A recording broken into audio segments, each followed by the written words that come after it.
कोई पैमाना मिन नहीं सकदा मां दा सच्चा प्यार।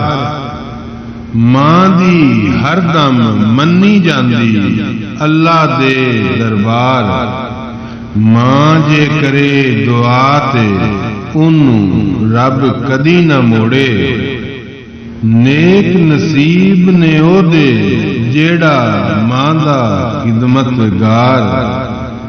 जिस घर विच मां ना होवे रहन खजावां छाइयां। मां जे होवे सिर ते समझो रहंदी सदा बहार।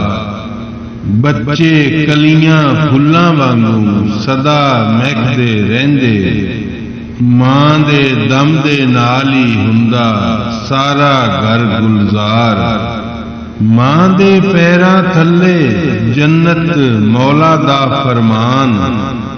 कोई ना होर बनाया रब ने मां वर्गा शाहकार। ओनू जन्नत कदी नहीं मिलदी मां दा जो गुस्ताख।